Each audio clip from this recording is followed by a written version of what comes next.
Yep. Ray? Yep. You're ready. Good evening, ladies. Is this on? Good evening, ladies and gentlemen. I'd like to welcome you here tonight to the Agricultural and Natural Resources Committee of the Board of Supervisors is pleased to sponsor a series of 3 meetings that is going to be part of explaining, and there will be some questions and answers, the new concept of the regulations for agriculture. I'd like to introduce my agricultural and natural resources committee. Who is 3 members of the committee: Frank Bash from town of Meredith, Lee Cobb from town of Plaza, and I'm Rick Christensen. I'm chairman from the town of Davenport. We're going to move right along, and I'd like to introduce the chairman of our board of supervisors, Howard Nichols, who has a few words to say. Okay, Ray, thank you. I won't take but just a minute, but I'd like to share with you as quickly as I can and try to bring you up to date a little bit on what's taken place up till now to try and get to where we are tonight. In September of 1990, New York City came out with a decision draft, and this is a copy of it. I'm sure many of you have had a chance to look at it and to read it. And I made some notes. I just want to share them with you. After this decision draft had been received, we had some meetings, several meetings, I guess, to take a look at that, to read it, to try and determine what it said. And it seemed important to us that we try and do what we could anyhow, to protect the farmers from some regulations that seemed unfair to us. Later in the fall of 1990, a group was formed called the Ad Hoc Task Force on Agriculture. There was about a dozen members, I think. There was about a dozen members on the task force. Some were farmers, members from the state grain, state soil and water, Farm Bureau, Cornell, and so forth. I was asked to serve on that, and I did. And we had a lot of meetings. We met for the best part of a year, I guess now, maybe better than a year. Most of our meetings were in Albany. We had a support group that worked at least in Delaware County with members from Delaware County, Rick Weidenbach, Delaware County Soil and Water, Dean Frazier from Extension Service, and Ken Martin from the Planning Board. When these meetings were scheduled, we tried to schedule those at times when we could get as many people there as we could, and we had, I think we had really good attendance. As we got started with this, and as we went along, it seemed to me like there was 2 terms that we keep hearing, or buzzwords, or whatever they are. One of them was preferred land use, and the other one was best management practices. I think it became apparent to us fairly soon that the city preferred land use was agriculture, your farms, in other words. I think that was obvious that was a preferred land use. And in order for these farms to continue as preferred land use, we need to have some best management practices. And these practices, I hope, will turn out to be not only practices that provide for better quality water, but they hopefully will be better for farmers too. And I think that's our goal. We set out to try and convince, I guess, Mr. Appleton and the City of New York Health Department, whomever, that a program of best management practices had to be a voluntary program. That seemed to be the #1 thing that was important. Farmers had to do this on a voluntary basis. We think they'll do that. The second thing that seemed very, very important to us was that it had to be paid for, 100% paid for. It was decided that a time frame of 7 to 5 years was needed to demonstrate these voluntary paid-for programs with the best management practices. Now, I think it's important to say that our #1 concern is for our farmers. And with today's, what seems to us anyhow, has been very fragile economic concerns for farmers, I don't think we can stress enough the need to help farmers and not to overregulate them. So we have had long discussions about this. A group called the Watershed Agricultural Council has been formed, and several local farmers are on this council.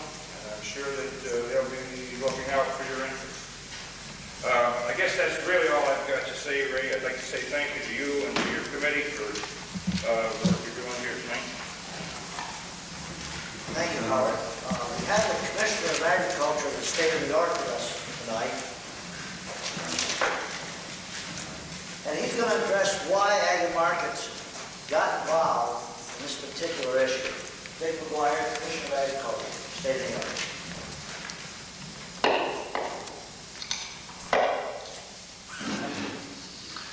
Thank you very much, Ray, and I appreciate the opportunity to come down and tell you why I'm concerned and why our department has not only been involved in the past, but will stay involved to help the agricultural community in the Catskills in this very historic and very vital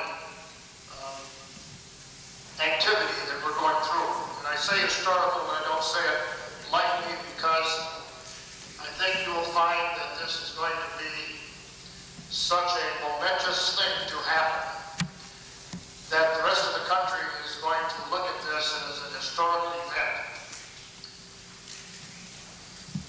You know the old saying about the song New York, New York, if you can do it here, you can do it anywhere.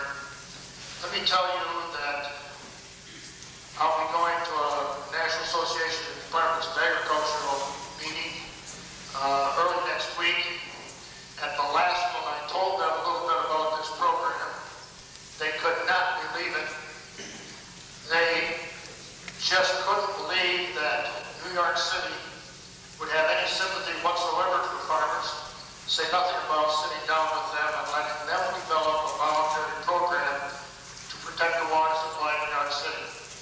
And the fact that we have come this far so that we can announce a program, they were betting it wouldn't happen, and I'd go back to me next week and said it has. Let me just back up a long ways here for a minute. I've been a farmer all my life, and I can remember when we started the soil and water conservation. And I remember as a small boy when heavy thunderstorms or a 2 or 3 day rain, that our problem was how to fill up the gullies in the field so that we could drive the team, the horses, across it, and later the tractor. The soil and water conservation people came out and pointed out, look at all that muddy water going down the brook. Look at all that manure you spread out in the field, piled up against the stone wall fence, and going down the brook. And at that point in time, the only concern was to keep those things on the farm. And what was going down the brook was the only concern that we were losing it. No concern about what was going to the brook or the river or the lake or whatever went on beyond where it went. We've come 180 degrees, but we haven't forgotten the necessity and the value of keeping those things on the farm. We just suddenly got to the point that we realized that not only did we lose money when that happens, and lose topsoil capabilities of producing crops, but we also endanger the water supply of millions and millions of people and the groundwater quality for even ourselves. And so when a major city, the major city, perhaps in the world, reaches out its hand and sits down with a group of farmers and say, our water supply is a great concern to us, and your farms are a concern to us because we don't want you to stop farming, and we don't want you to not be able to continue, but we do feel that working together we can have better farms and a safe water supply, and we have them at the same time. And I think it's possible. When we heard about their concern, their mandates, their rules and regulations they had to accommodate the federal government, the Department of Health, and the implication it had for farmers, we got involved. And I hope that our involvement has brought together the right agencies and the right groups of people so that the right dialogue can take place and we get close to an accommodation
Albert Atkins. He's the Commissioner of the Department of Environmental Protection of New York City.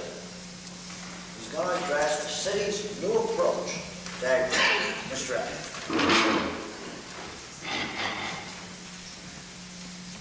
Good evening. As Ray said, I'm Al Appleton. I'm the New York City Commissioner for the Department of Environmental Protection. It's my job in this life, among other things, to provide safe drinking water for 9 million people. Not only the city of New York, but the people who are the 1 million people, and its number is climbing, who use our water north of the city. Over half of the state of New York gets its water from these mountains. The decision that these mountains would be the watershed of the city of New York was made 4 generations and 2 generations ago. And it is a decision, as we all know, that caused anger and in some cases bitterness and injustice in these mountains. It was also a decision that enabled both the city and the state to grow. The water system of the city faces new challenges. Water quality standards have gone up. Environmental pressures are increasing. We, after many years of neglect, had to face these questions and to come forward with a new approach to watershed protection.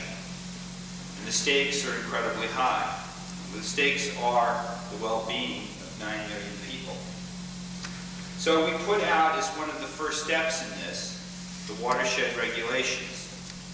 And these regulations were admittedly written from a solely technician's, water quality technician's point of view. And they got some very pointed, and often very angry responses. Dave Taylor just asked me, do you see many angry faces out there? And I said, however many they are, they're a lot less than Dick Coombe put me up against in Grahamsville 14 months ago.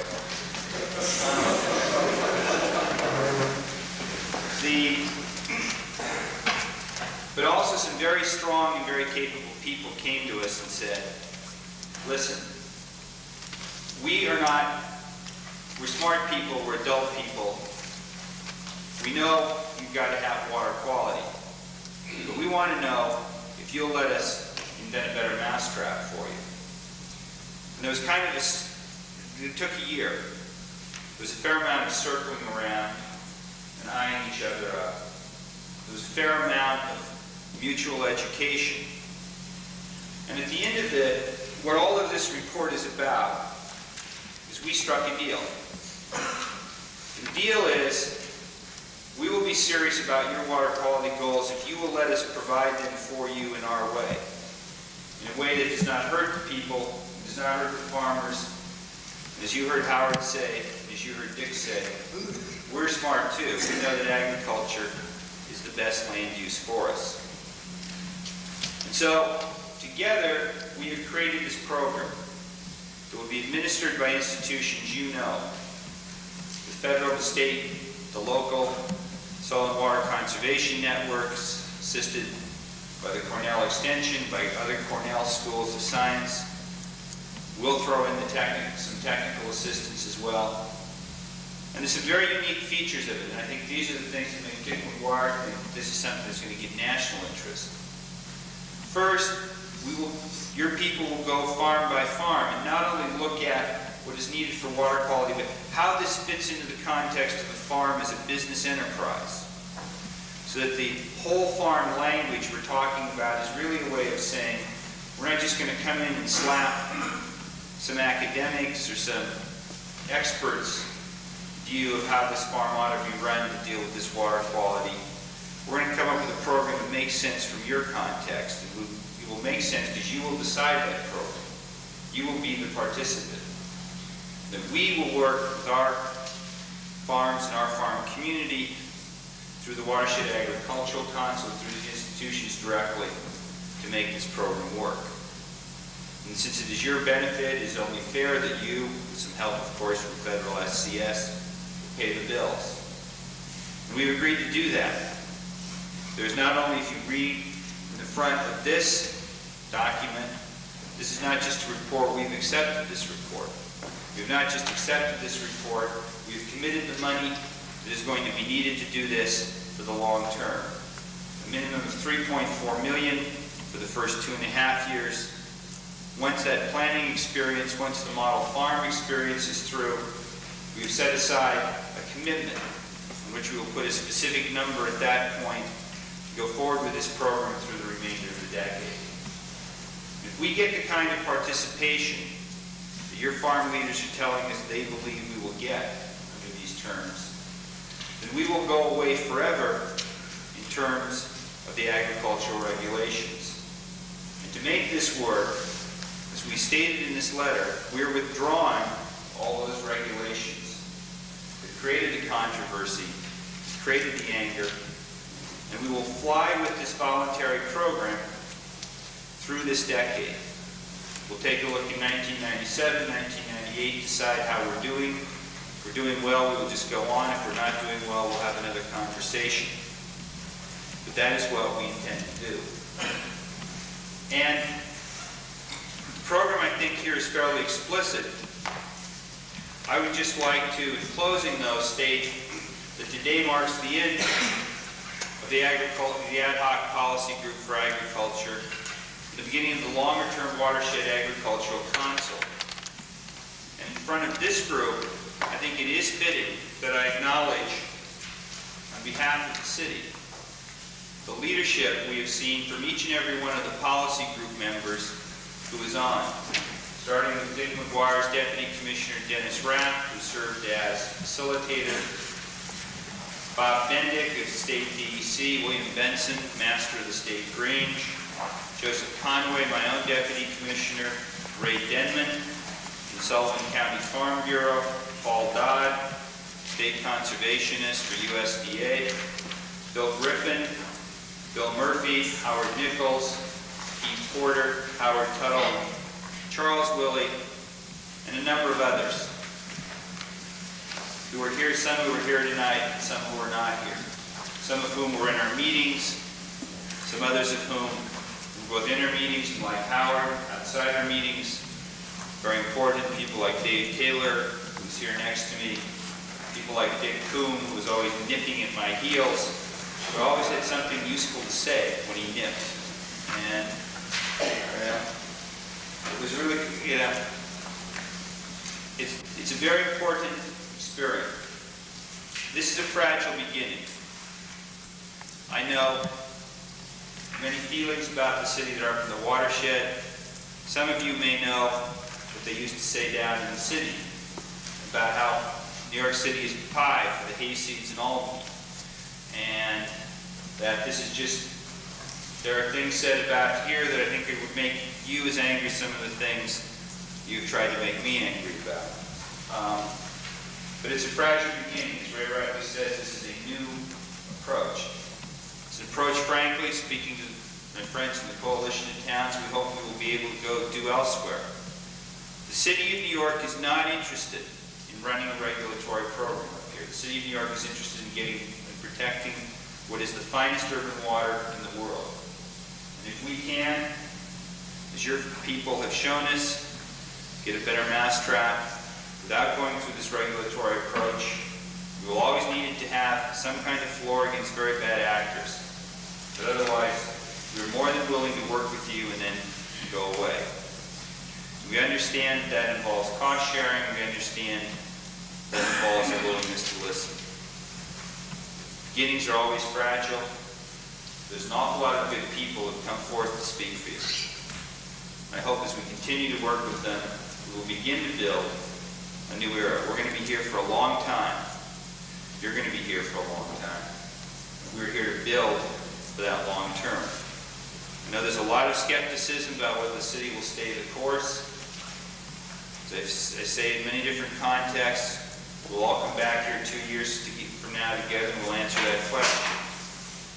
But we've not only put up the money for this, you're finally beginning to see some money for roads, funding the soil surveys we need to do the planning, we put up the money to help upgrade the Walton treatment plant, We know that if we want to preserve this water quality, we have to invest in this watershed. Working with you, we will hopefully find the right ways to do that. Thank you. Dan Deysenroth.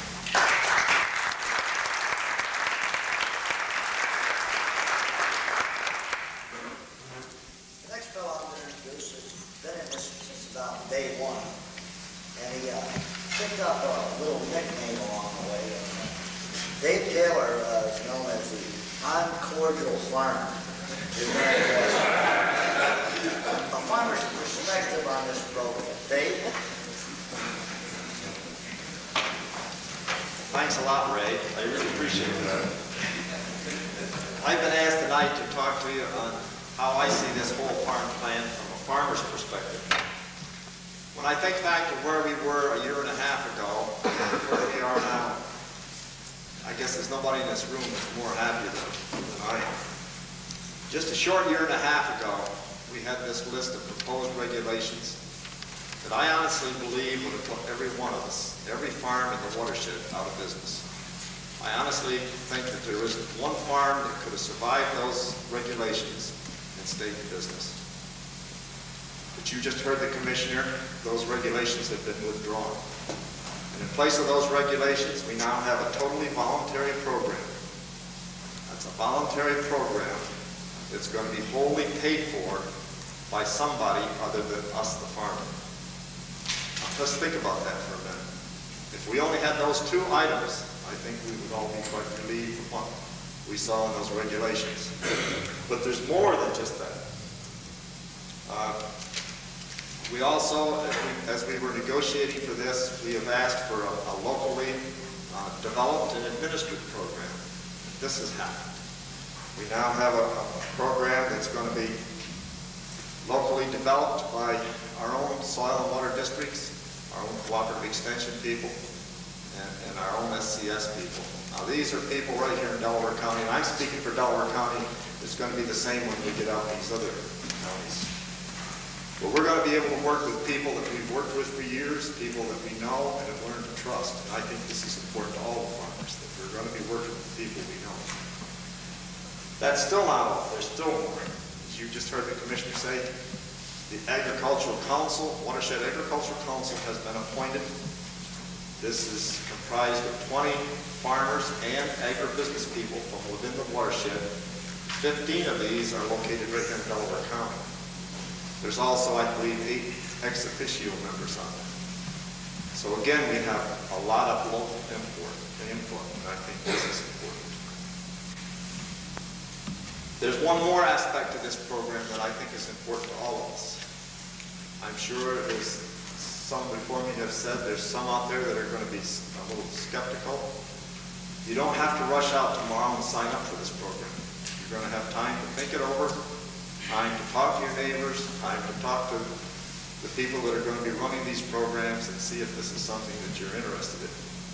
In fact, this pilot program is going to run for 2.5 years, so that's going to give you some time to think about this. I'm not suggesting that you all wait for 2.5 years before you sign up, but at least you haven't got to go out and do it right away. Now I'd like to explain a little bit on how I visualize this program working on my farm or on your farm. After you've read this booklet that you picked up tonight, at least I hope all of you have a copy of it, study that book, read it through. You may then have some questions you might want to have answered. Get a hold of one of this project team.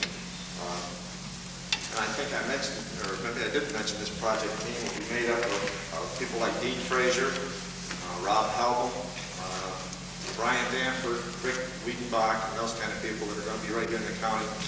Get a hold of one of those and say, I'd like to have you come out to my farm and let's talk about this whole farm plan.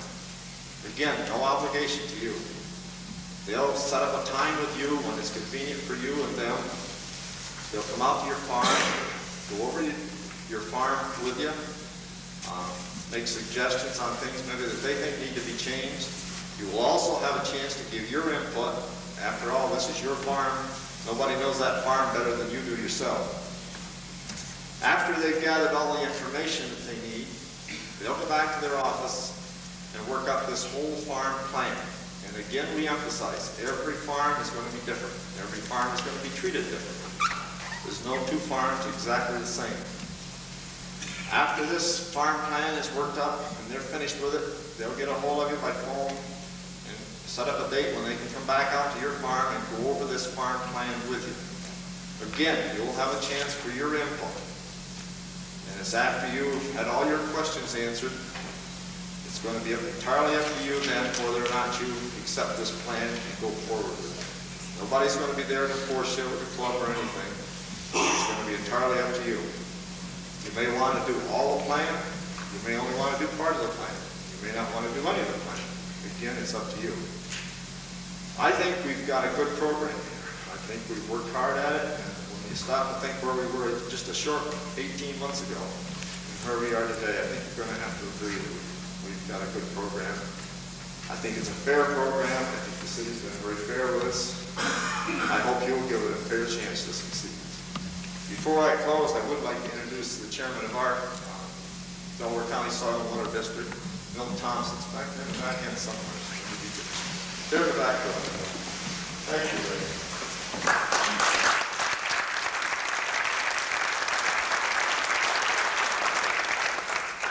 Before we get into the questions and answers, I would like to extend a courtesy from another gentleman who has represented us on this issue. We spent a lot of time on it, and I see he's here tonight.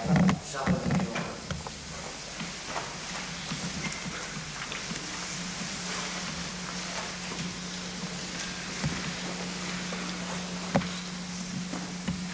Thank you very much, Commissioner Howard.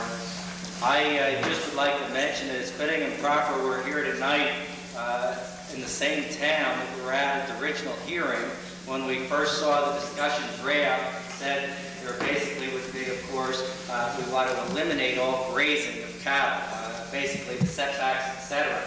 I have never been involved with people like the people in these 5 counties. You're the ones that have done it. The irony, that was fairly simplistic, that we raised was the following. Commissioner and DEP, you are in a position where you may be able to avoid filtrating your water, according to the 1986 Federal Safe Drinking Water Act, if you can simply protect the current water system, water situation in the 1.2 million acres. And they put forth these regulations that seem so onerous to us that from a common sense point of view, wouldn't it make more sense to help the current low density utilization of the Catskill-Delaware watersheds survive agriculture, forestry, and tourism, and basically put in regulations to deal with second home development and future development? Would make a lot of sense. So clearly, I feel very, very good here tonight as we've dealt with one part of it, the agriculture part. I certainly hope, Commissioner, that with the coalition of towns, we'll have a similar type movement to deal with the other issues that are concerned to our economy. I do mention one other thing. It was kind of nice that I happened to be in the position I was in at the time as a working farmer. And it was kind of nice that the Commissioner comes from a rural agricultural background in the Midwest. Because rather than reinvent the wheel, and I think Dave spoke so eloquently and so much to the point, you'll note it's a soil and water conservation district. It's agriculture extension.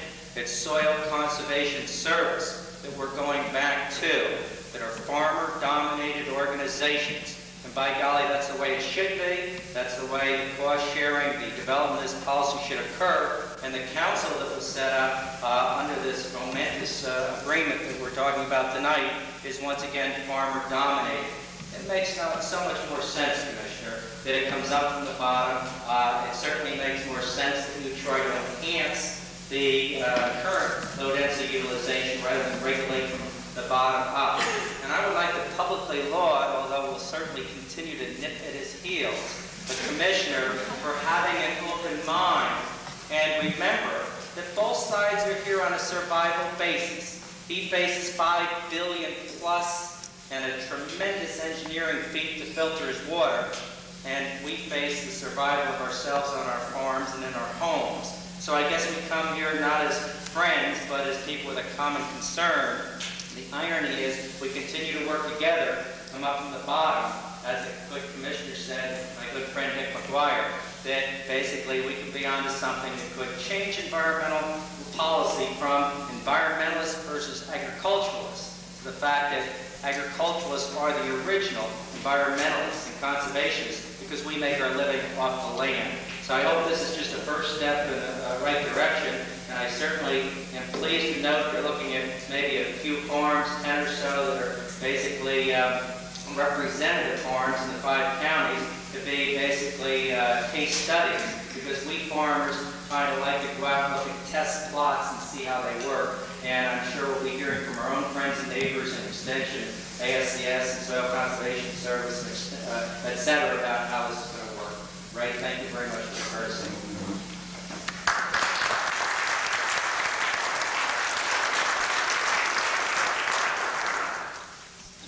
Would Dave Pendergast please come up here? We'll set the panel up. Dave Pendergast, New York State Soil and Water. We need some technical people. We need Rick Whiteback, Keith Frazier, and Ken Martin up here too, please. The way we'd like to work this, ladies and gentlemen, if you would just stand up and tell us who you are, we're going to have Ronaldo running around with a microphone, so that everybody has a chance to speak. We are live on the radio, and if you stand up and address who you would like to address a question to, you'll be recognized.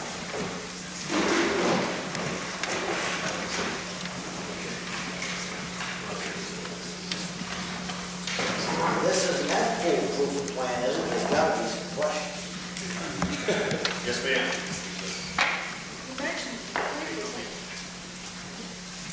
You mentioned briefly something. You mentioned briefly something about taxes. Now, does this mean if New York City comes in and says put $5,000 down and something wrong on our farm, we've got to pay income tax on that $5,000? I don't know who to address that to. This is actually a more interesting question than we thought. It's our understanding the answer is no, but to the extent there's a little bit of anxiety about this, because it's not income, it's a regulatory requirement. But we will, I think, working together, we'll figure out a way to avoid this problem. And if there are people who need, this was raised in the Watershed Agricultural Council today. We'll take a look at it. We don't think it's a real problem. If it is, we'll take some steps to head it off. Obviously, the main part of this program is to hold the farmers harmless, and actually, in the context of the whole farm program, to give them practices that not only help us, but over time make money for them because they make more efficient use of their farm resource. So we certainly don't want to allow that to happen. We don't think it's going to happen. But I think questions come up often enough that we'll get some formal statement on it. Let me add to that just a little. Because this is a farm-by-farm plan, obviously most of the things that would be talked about and would be done would not be accessible by your local assessor.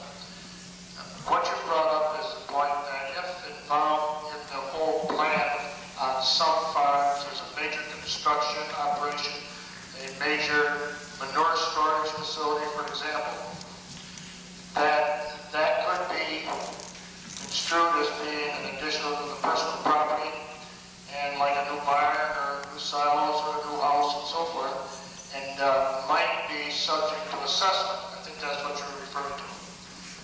It's our opinion that there's several laws in the state of New York that directed that. One is the deferment of 10 years on a new building and so forth in that district, and those kind of things. And I think with the laws that are already in place and with the discussion with New York City on this whole plan and the purpose for it, that we will be sending out specific bulletins when necessary through the Ag District network that we have, the equalization assessment, to forestall any action on their part to seek assessment on those facilities. We think we'll be successful. I have another question. How, as easy as it is there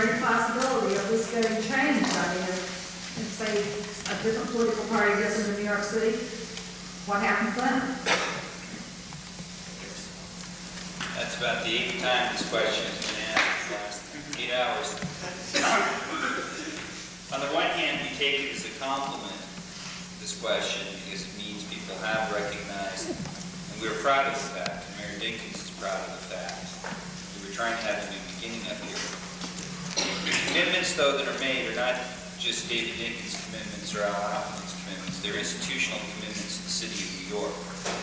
These commitments are not only binding in that sense, and they're not only binding in the sense politically in ways that people like Dick Coon and others can enforce them, but they are formally stated in our submission to the New York State Department of Health as part of the program of watershed protection that enables us to obtain an avoidance waiver under the Surface Water Drinking Act and not have to filter. So that we as a city are institutionally locked in several levels to going forward with this program. In addition, and I think this is part of what Dick Coon was trying to say when he said we were both in survival mode. Ultimately, partnership is based on two things: a recognition of equity and justice, and a recognition of mutual self-interest. It is in our self-interest to get water quality up here in its most sensible and common sense way possible. We're going to be in these mountains for a long time, so are you. We recognize, and I think this recognition is not just our recognition, it is becoming part of the recognition of what you might call the political establishment in the City of New York. This partnership approach, if we can make it work, is the best way to do this. So that the commitment of the City of New York to the agricultural community, the commitment of the City of New York to invest in protecting its water supply will not end with this administration. And this administration sooner or later will end, although my mayor says, I've made up my mind in 8 or 12 years yet, but at some point it will. But the city as city will always need this water. The city as city will always need in the future to do these kinds of things if we're going to have water quality. And as both, I think every member of this panel has said in their own way, this is the smart way to do it. We may be slow, and many people think we've been very slow, but we're not completely stupid.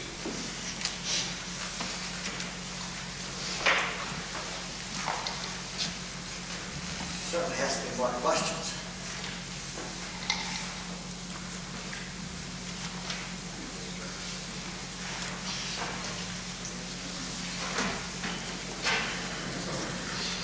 I hate to be the only one to ask questions. I'm glad.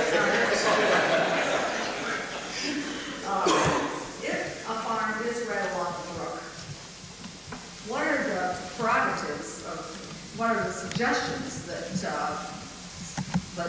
could be made to correct any problems that we have? Everybody's looking at me. I think that you have to remember that the question is rather general. Of course, you have to take into context what is being done there next to the brook. Certainly filter strips have become a very accepted practice in agriculture, and we've looked at those kind of things. I think that what we really need to do, instead of getting into those kind of specifics, is understand that that's your decision and not the decision of the county project team. As the county project team goes out on the farm, takes a look at what's happening, makes their recommendations, then it's the owner and the operator of that agricultural unit which will make the decisions. So we're in a really voluntary mode, in the decision mode, and on page 14, if you look in your book, it says that the whole farm plan is not completed until the farmer and the county program team have come to agreement on the plan. So it's not, the recommendations are those which are yet to come from Cornell through the technical support team that they're providing, the Soil Conservation Service, as well as those things which are in existence now, which we may ask people to take a look at and consider to do on their farm in those situations.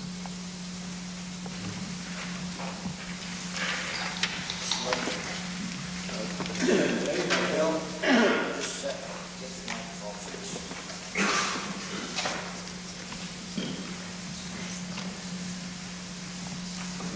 As you know, I've been learning today, but maybe there would be some interest in the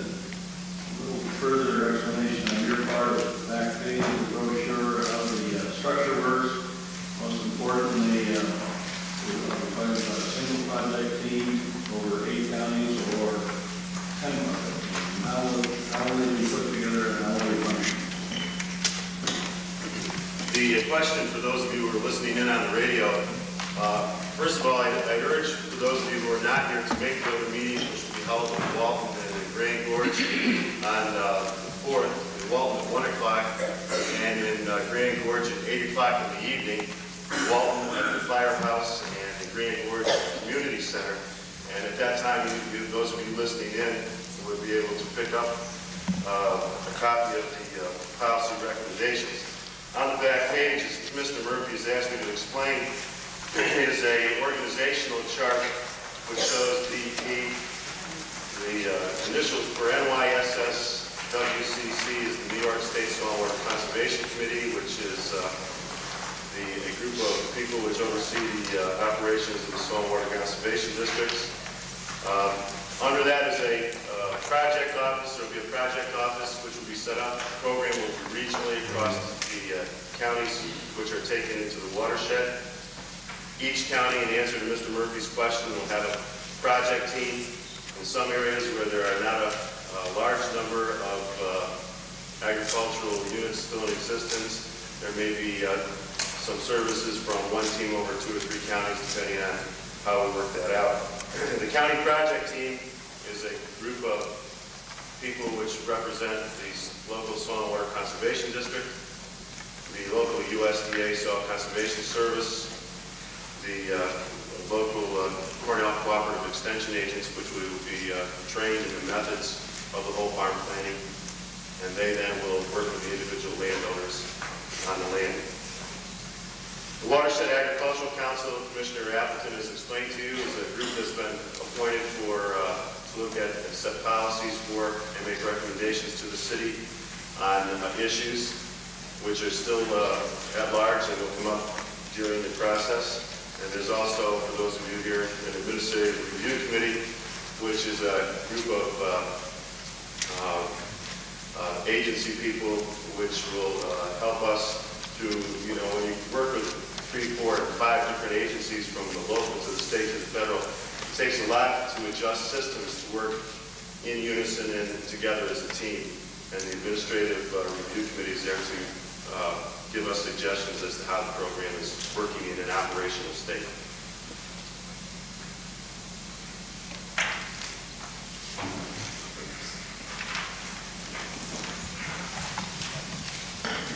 John Scott with the town of Hampton. One of the things that was criticized in earlier discussions was the lack of a definition of water course and a mapping of what are the water courses. I'd like to know what progress has been made in resolving that. We have some revised definitions of a water course that I apologize I don't have in front of me at the moment that we've circulated among a variety of people. I think it's going to solve many of the problems that people had with the previous definition and the previous draft. I think one of the things we've asked the Watershed Agricultural Council to do is look at related issues in the watershed regulations that didn't go directly, that are not part of the regulations we're pulling back, the ones that directly affected agriculture but might have an impact on, or non-agricultural regulations that might have an impact on farming. In terms of the mapping of the water courses, we have a number of efforts underway that are going to give us that kind of effort, but it's probably not going to be completed until about 2 years. For example, we've just committed $300,000 to the federal SCS to help carry out the soil survey of Delaware County. The regulations will be written in a way, when we come out with the final revision, that to the extent we have not completed the mapping, people will not be penalized or there will not be uncertainty. Because one of the things we are trying to revise the regulations to deal with is areas in which we do not have complete information, and that's where the local input is so very important to us. I would like actually to ask and answer one question, David's. Prendergast's prerogative for a second. One of the questions that's been asked to me a couple of times is, does this mean every farm is going to have a very big have to have a very big, elaborate program? The answer to that question is no. One of the things that came out in the discussions is that there are many farms that have already been very intensely involved in programs like federal SCS, that these programs may well have dealt with most of the problems that the county team, the project team, is going to identify. So that it's important that people recognize that to the extent they are going to carry out the many commitments we've heard from the agricultural community, they too care about water quality. This is not necessarily going to lead everyone down a very elaborate, difficult path. There are farms, as has been explained to us by David, by Dean, by Rick, by others, that we will need to make a lot of work and a lot of investment. There will be other farms that will be very little, if anything, just fine-tuning. So the question's been asked often enough that I wanted to put that on the table as an additional clarification as well.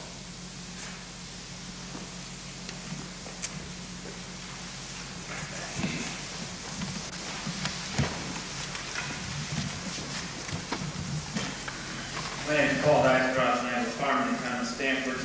And I have a concern about, say I decide I want to participate in this program, and a group of people come out and go over the farm, and like they've done in the past for different projects.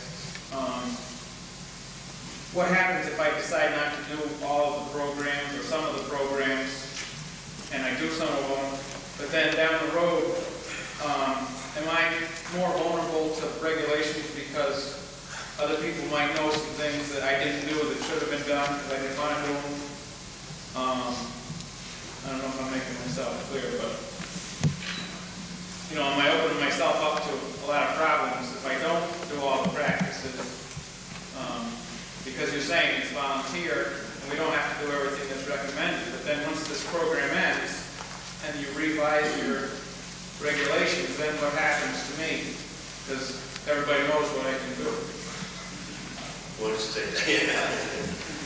The program is not going to do, when we come to do the initial evaluation of Watershed Agricultural Council in the fall of 1997 and early 1990, we're not going to be looking at this farm or that farm. We're going to be looking at overall rates of participation and overall impact on the pollution loading from agriculture. And agriculture does contribute in total a significant pollution loading. If we see significant progress, as we expect we will, the decision will then be how do we fine-tune and refine the program. We will do that hopefully through the same process we've done here, and we will go forward. If it turns out that the program has not been a success, for whatever reasons, then we will have another conversation. It is our commitment for farms that have participated in the program that they will be held harmless from any future regulation. Now, we may have to decide if it's the whole farm plan, if it's only 20%, does that count as participation? Certainly if it's 80% and the farmer made a good faith decision not to participate in a piece, I'm sure the Watershed Agricultural Council would say that's a piece. But I want to stress that what we've worked out with your leadership is to look at the community as a whole, to let the community self-administer a program, to judge the community as a whole, and relying on the concern they have described to us with water quality, not to worry about those fine things at the edge. If the program works, we won't have to do it. But anyone who participates in good faith, who makes a meaningful contribution on their farm, those are the terms we will work out with your folks, is going to be held harmless whatever happens down in the future.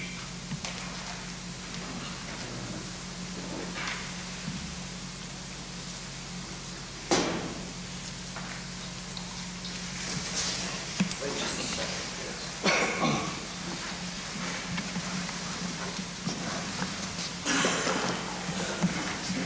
My name is Jerry Witt. My question is there anything going to be done about stream bank erosion?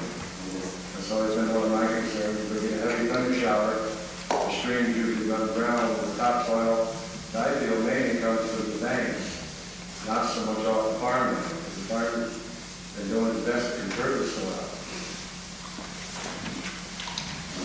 But this question has come up before. I think that it's important for you to understand that there is a component for stream bank erosion as we look at the farm and as we look at it in total. And of course, you've identified it as a farmer and on your farm that you consider that to be a problem, and we'll take that into very heavy consideration as the county project team goes out to look at those things. And as far as the extent as to what would be done on those issues would be based on the extent of it as far as the technical assistance that we can help you with. And yes, it will be considered. Is it a part of the program? Yes. And as we go out on the farms, we'll look at soil erosion in all forms, not just from the fields, but if it's one that's cutting back in the field and causing us problems, yes, it's part of the program.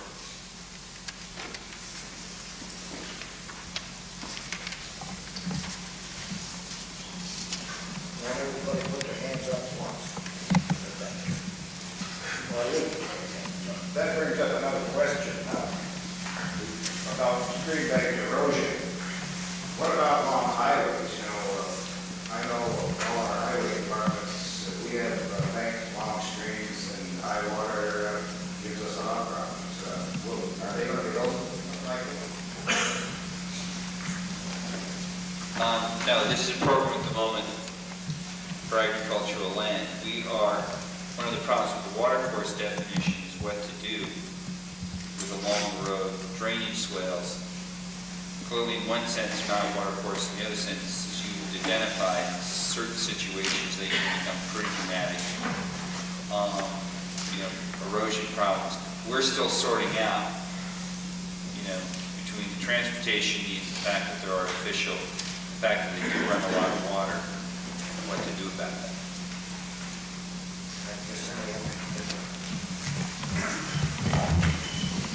As in the first meeting, we receive one of these when we step in the door. We get the discussion draft when we first step in the door, the first time. And it seems like the farmer gets the paper last. And it's weird to me that the only time we see something is when we come looking and it's not delivered to us when it pertains to our lifestyle and the way we live.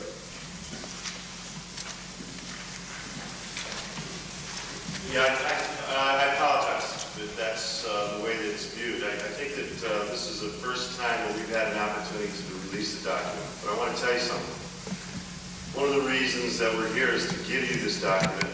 We want you to go away from this meeting and read it. And we want you to go home and talk with your family and look at it and look at what it means to you. Remember, the sign-up period is 5 years. You have 5 years to make your decision. We're not going to come knocking on your door and say, what's your decision? It's a decision that you have to make. And I apologize for that. I can't explain to you, I haven't got the time to explain to you the amount of effort, time, and the amount of meetings and the amount of discussions that we've had. But I will tell you this, that the basis and the premise for that program came from local farmers. And it came from the local agencies. And in order for there to be mutual education, as the document was written, and we had to understand the situation that the city was under as far as their requirements under the Safe Drinking Water Act. And they had to understand what you as a farmer have done on your property already, and what your decisions are as far as economics and so on and so forth. I apologize, but again, I want to tell you that this is the first opportunity we've had to release it, and we're releasing it in this mode. There's also a series of facts, a fact sheet is called, I believe, in there, which has questions and answers that a group of people sat down and put together. And on the back of that is some numbers that as you have more questions, as you go through the document, and as things become more evident to you, call me and let it know. And the other thing is that, to be very honest with you, is we don't know where all the farmers are throughout the whole watershed. In order to, that's why we're having a series of meetings, and then there'll be further outreach after that.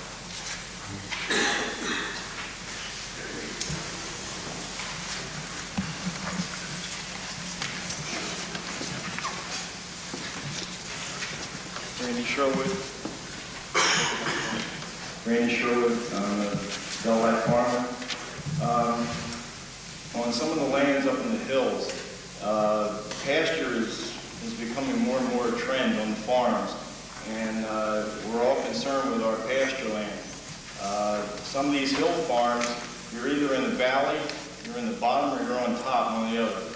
And the good ground is along the brooks and streams that run through the valleys. And that's where a lot of your best pasture is.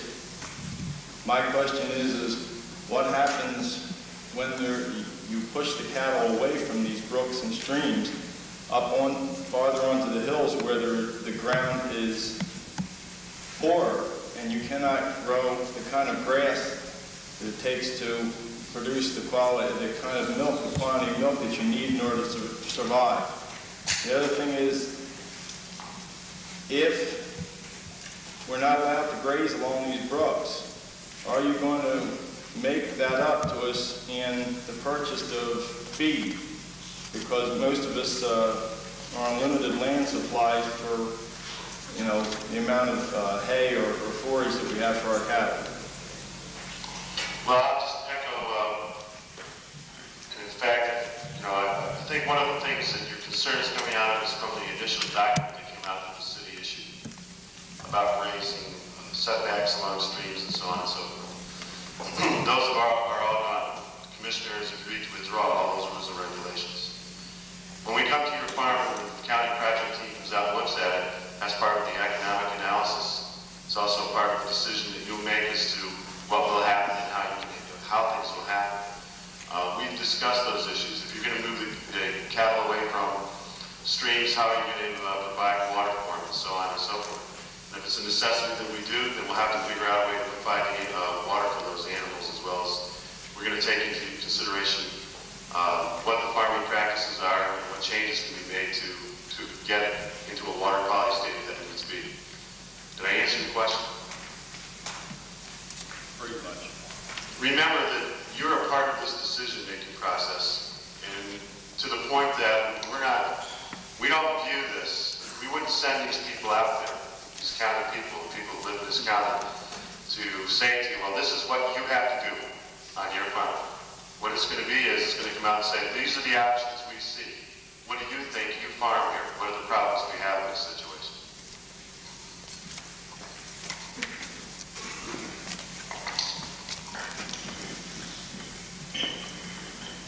The thing of it is, though, if we say we don't want to do these certain practices in 1998, what's going to happen then? I mean, you know, are you going to then turn around and say, now you must do these? Now it's mandatory. The way the process of the program goes is until you have a 5-year sign-up period. The city will then look at those situations and decide whether the program is moving ahead and then make decisions on that. We are not, I'm an employee of the state of New York and work for the Department of Ag and Markets and executive director of the New York State Stormwater Conservation Committee. That we aren't looking for a regulatory program. We have no authorities in our law to do regulatory programs. That's a decision. We hope that as time goes on, the proof of the pudding will be on how the farmers and how we perform as a team to show you how to do that. We aren't going to, you know, if you give us a reason why you're not going to do it on your farm, we're going to honor your decision. Well, we hope they're going to try and use a little friendly persuasion. But when we say friendly, we mean friendly. We have to get a significant pollution reduction from the agricultural sector. We're not going to measure it. We're not going to say we got this reduction, but 32% of the farms didn't participate. Zappo. We hope, and your leaders have talked to us about 85% participation over the 5-year period once people see how this can work, how it can be beneficial to them, and how they can help the environment as well. What we're looking for is the pollution reduction. If we do not get the pollution reduction, then we will have to have another conversation in the late 1990s and see what all of that means. As I said, for those who participated, they will be held harmless. I don't believe, though, given between both the incentives we were offering, the advantage we hope will become visible as you watch your neighbors get in this, as Howard has talked, as Dick McGuire has talked, as Dave and his team have talked. I don't believe, and I certainly don't hope that that's going to be the situation. I really don't want to talk about, what's going to happen to this person or that person. Your leaders have come forth to us as a community and said, we as a community understand your need. We're willing to help you. We're willing to get these regulations going. We're willing to participate voluntarily. We're willing to work it out among ourselves. And that's a process we are willing to let happen.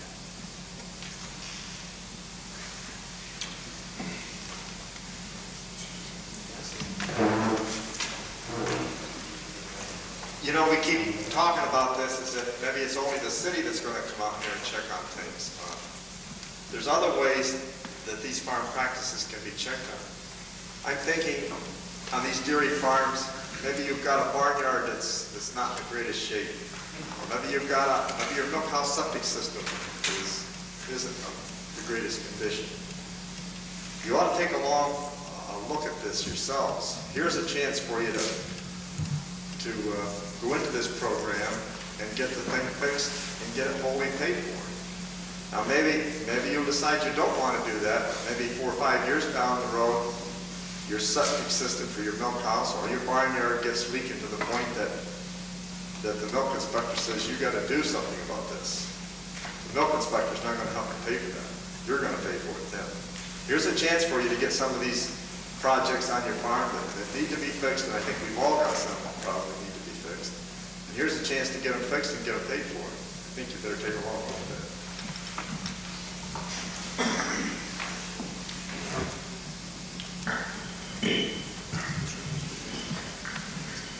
Excuse me, I'm Russell Maxwell. I have a farm here in Delaware. I just wondered if you realize that no matter what you do, that if you're willing to accept the fact that you are going to get contamination from cows, if you do accept the fact that there's going to be a herd of cows that has to go through a waterway to get to their pasture, and I can't tell you that they hold it on their way across and stuff like that. I just wondered if you were aware of that and that you're willing to accept a certain amount of pollution, such like that, because there's really certain situations where there's no way out of it. We are not unaware that that happens now, much less it might not happen in the future. It's not the unavoidable, it's not the totally unavoidable situation that the concern is. There's much here that is avoidable to be dealt with. If you deal with the avoidable stuff, you're going to whack the stuff that's coming off way down. You whack it way down, you put us in a position to deal with the rest.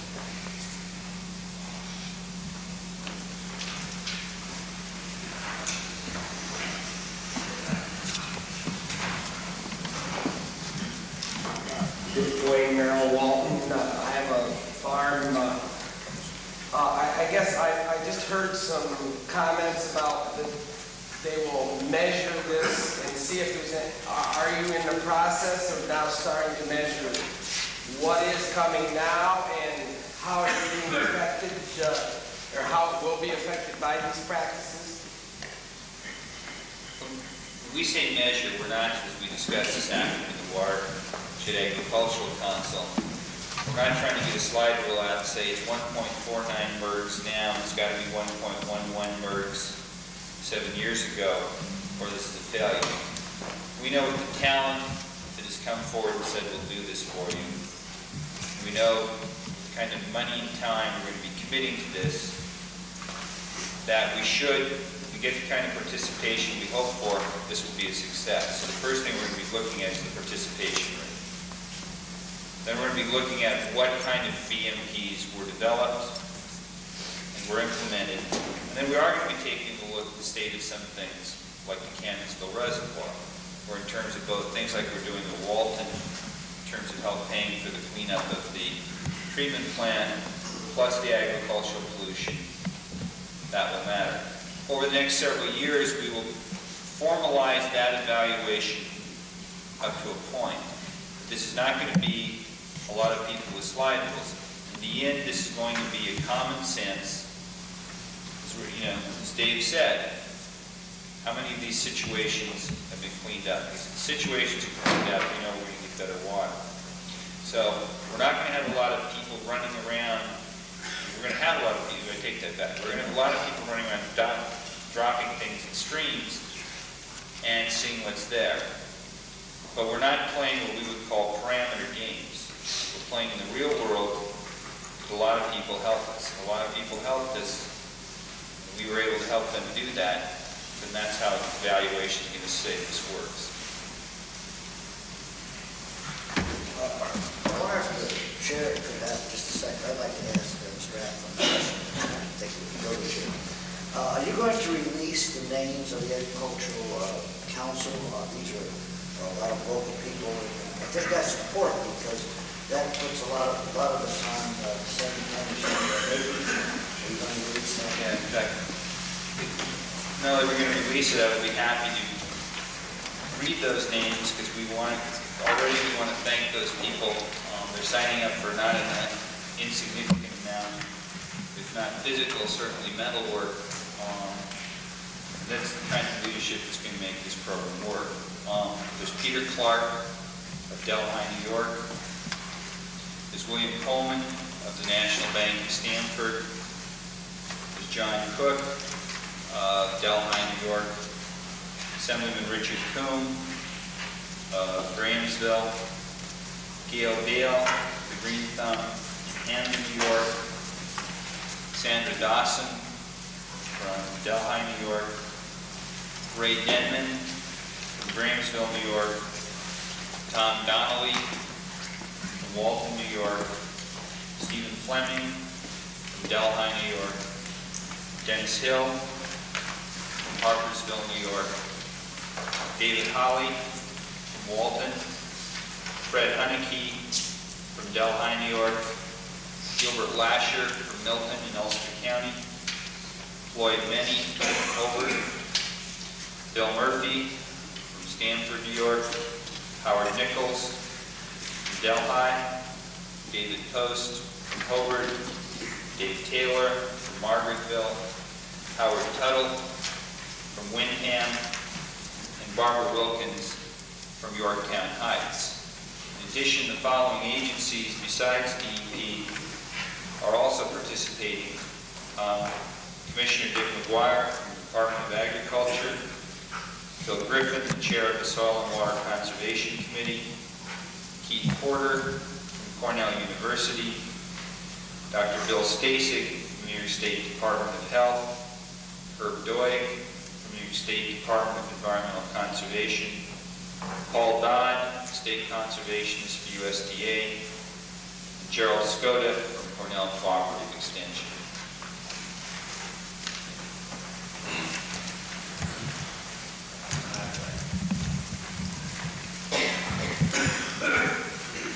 Any more questions? Okay.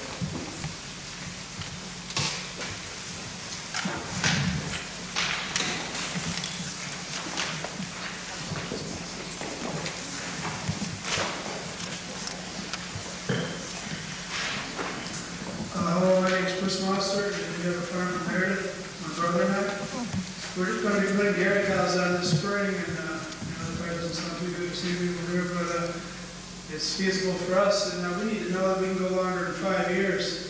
And there's a couple things that bother us here. One is, on one side we hear total payment for these projects, and then another guy was talking about cost share. Now the cost share part bothers me a little bit. Even a quarter of some of this is too much. And after 5 years, if you voluntarily participate in this program, you said it would be harmless to any new regulations. Is that in writing, or is that just something we hear now? And another thing is, what happens after 5 years if there's no real big difference except for a treatment plant that costs $8 million instead of $5? Well, cost sharing is a term we use generically to describe all arrangements we have in the watershed. The highlights report point out in the first page 3 is a program of 100% cost sharing. except for the federal SCS contribution. So we're fully paying, even though we use the term cost share. 5 years is the term for the sign-up and evaluation period. We anticipate the actual implementation is going to probably take most of the decade. As we said, if it goes forward, it will go forward into the foreseeable future. So, I'm not sure I understood the question, hold harmless, but hold harmless we intend to do. It is in writing in this report. I've said it in a number of places publicly enough, the way the work works as a formal written commitment. But if that is needed, we can incorporate that into specific whole farm plans. We'll work out a procedure for the Watershed Agricultural Council. If they think that's appropriate, we'll do that as well. There was a hang-up on some technical matters, and the date has been shoved ahead, correct? Yes, that is correct. Yeah, the dates, let me just, I think that's an important point. Because the dates are not correct in the book now, they've been shoved ahead. We're looking at page 6 in the book. It talks about voluntary participation. Because we took a little longer to get the report out than we thought, those dates should now read between April 1, 1992 and June 30th, 1997. And similarly, the December 31st, 1997 date should now read to June 30th, 1998.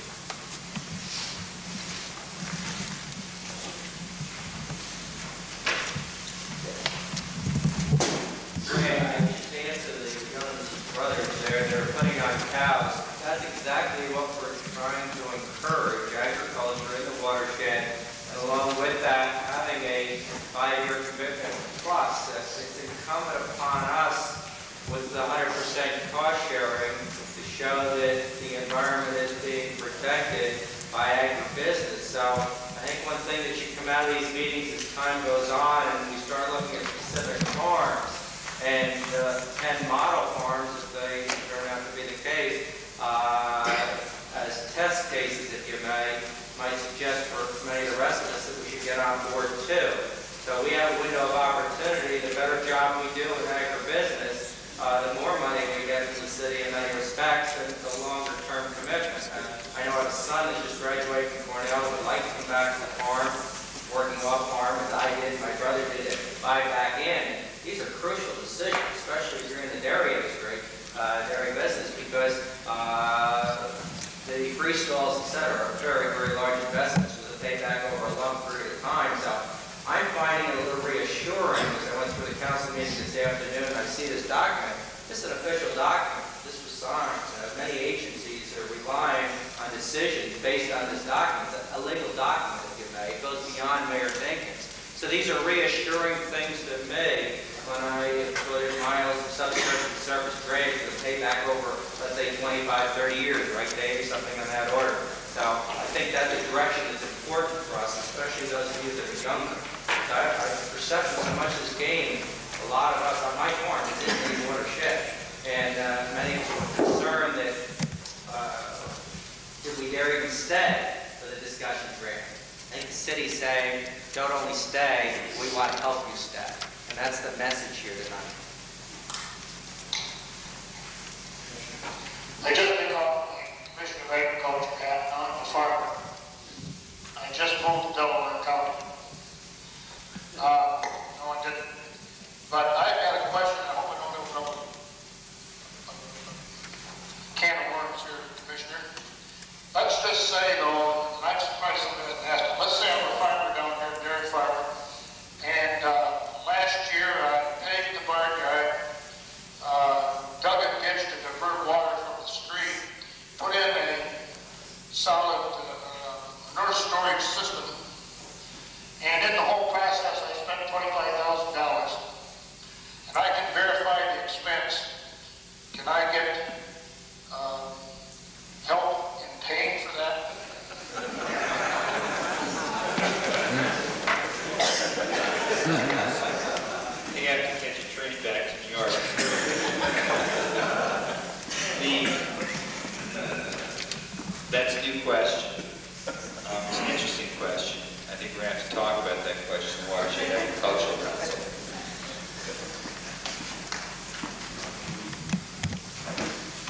right here.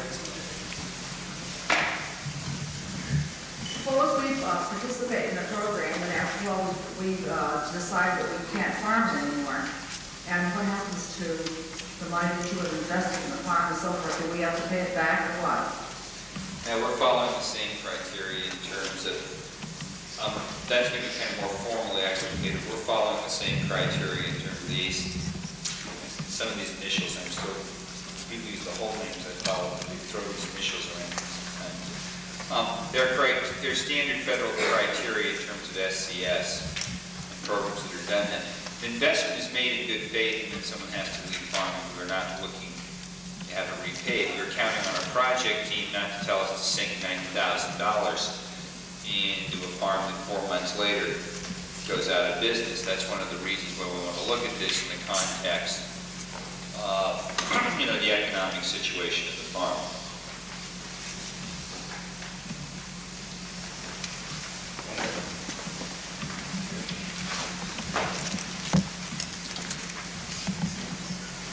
I have a question.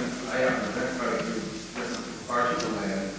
Does it have to be the immediate farm, or do you also have, like, New York City investors up here who own land, and any of these practices being used on land that's just setting idle, that's not in agriculture? How would you approach that area? These regulations, this program is for agricultural land. The regulations it replaces dealt with regulating agricultural activity. So that for non-agricultural land, for activity like housing development, this is under discussion in the coalition of towns, that they will continue to be, that land will continue to be subject to whatever regulations are appropriate. If it's a wood lot that's integral to a farm operation, we're going to sort that out with the Watershed Agricultural Council. But if it's land elsewhere owned by a farmer that is not in agriculture, that land is subject to whatever watershed regulations apply to it. Deal with rental land is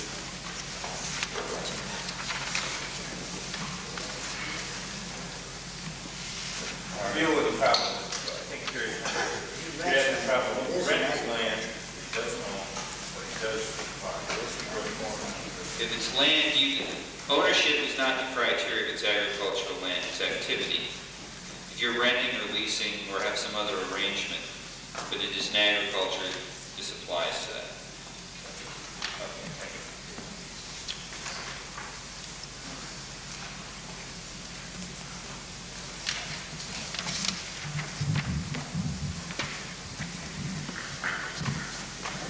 Got a couple more questions.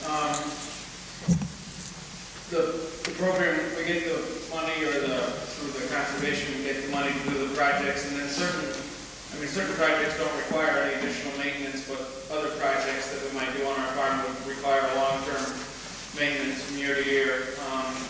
Will that be paid for, and what assurance do we have that that'll be paid for after the time limit's up? And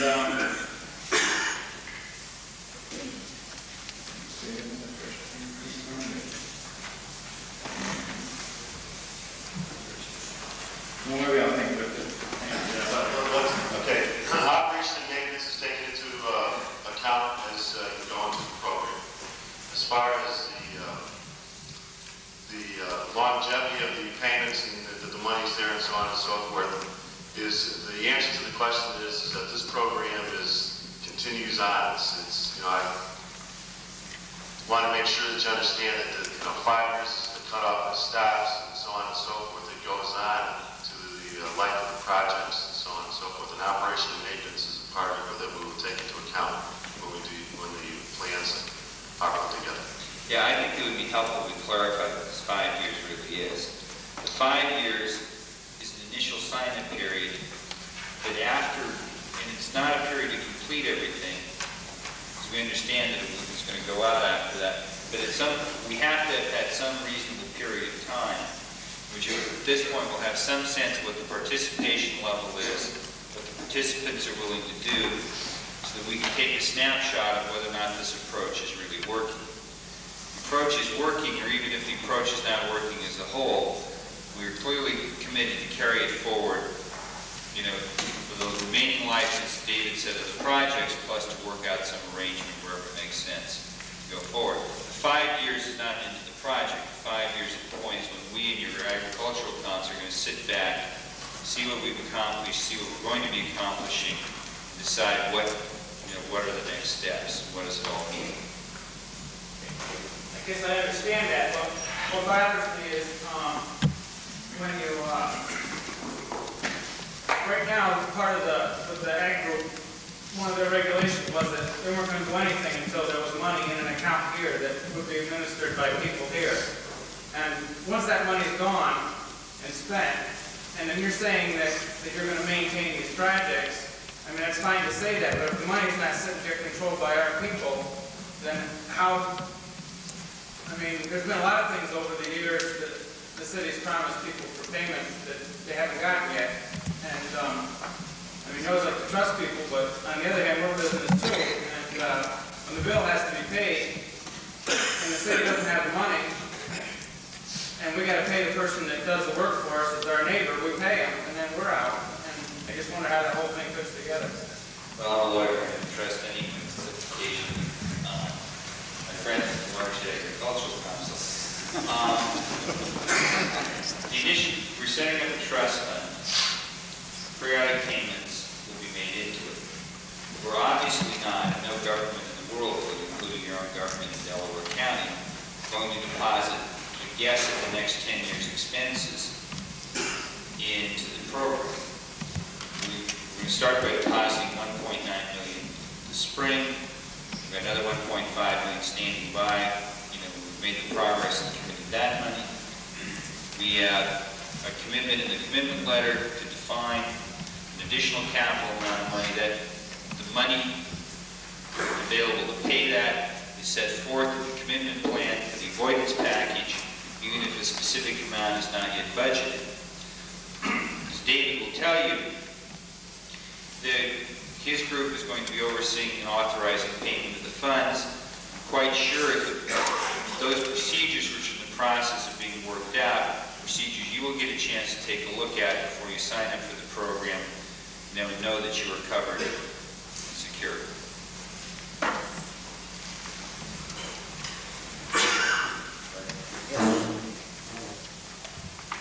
Paul, I'd also like to take a shot at this one. We here on the project team have said that we will not start a project on a farm unless there's enough money here in the county to complete that project. In other words, we don't want to get a contractor out there and get the job half done and run out of money. If there's not enough money in the fund here in the county to complete that project on the farm, we've said that we won't start the project.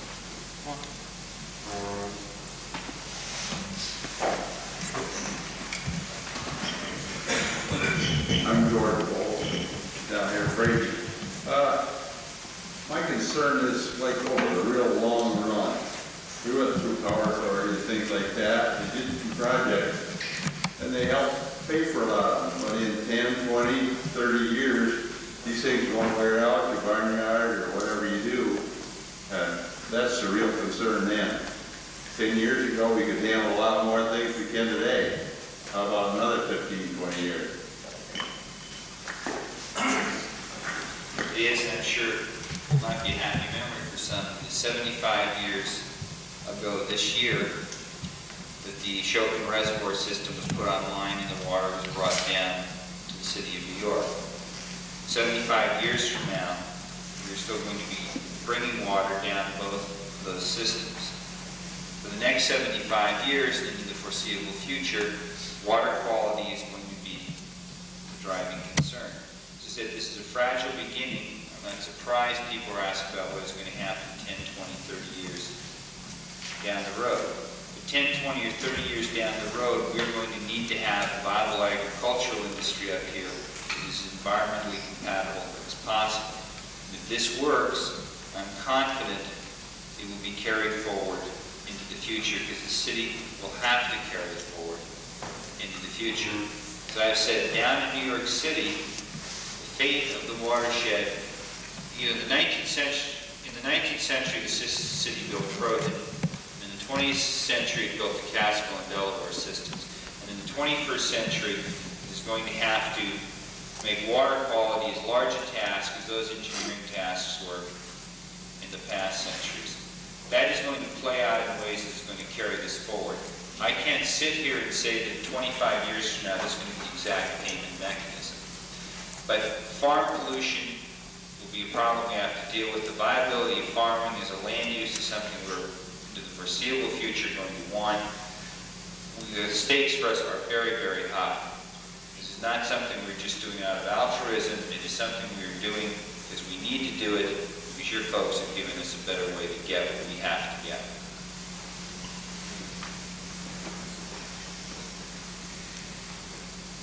Is there any more questions? Please, this is your evening.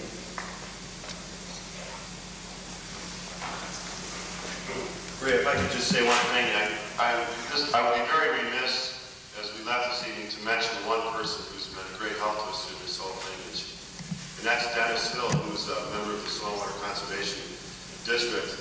And although Dennis does not live in the Watershed area, but as a farmer and as a member of that board, has given us great counsel through this whole thing. And I know he's present this evening, and I know you singled some people out, but I just wanted to personally thank him from our point of view, and also tell you what a great job you did for us. Ray, maybe you ought to mention those dates for those other meetings. Okay, then March 4th at 1 o'clock at the Walton Firehouse. And that same day, it's Tuesday, at 8 o'clock at the Great Gorge Community Center. They're both the same day. And if you're like me, I'll leave here tonight and I'll think tomorrow morning about 15 questions that will come to me that I should have asked tonight. And what you can do is you can get right on the phone or call Extension or Soil and Water or Delaware County Planning Department or any members of my committee. If we don't have the answer, you can be sure that we're going to get back to you with the answer. And if your friends and neighbors don't have a copy of this document that was passed out tonight, we're going to make it available starting tomorrow morning. We got them today. County office building, Soil and Water, and Extension in Delaware County. Pick them up. They'll be available at the upcoming meetings that we're going to be hosting and presenting. I want to give you another shot. Is there any other questions right now? Yes. Are there any land acquisition proposals in the recommendation, the ad hoc recommendation? The committee strongly recommends that we look at options for farmland retention. We've set up actually one of the first committees we set up in the Watershed Agricultural Council. So we look at both incentives to farmland retention options.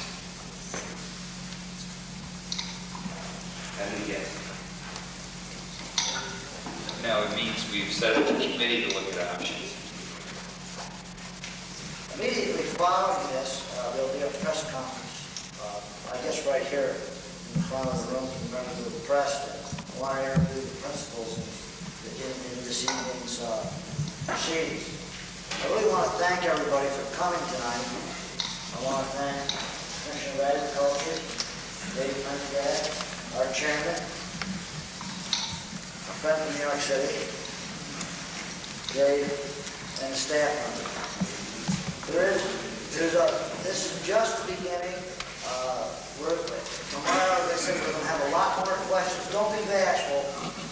It's not only going to save New York City money, but it's also our future too. Okay? Yes.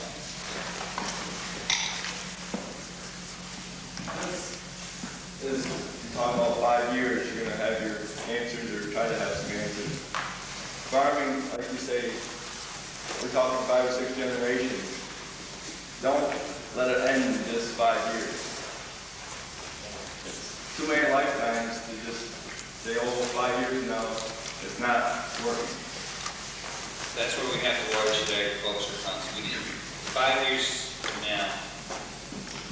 The results are not satisfactory. The first thing we need to see is how do we fix it. Okay, ladies and gentlemen, thank you for coming. We really appreciate it. Thank you, Mr. Evans.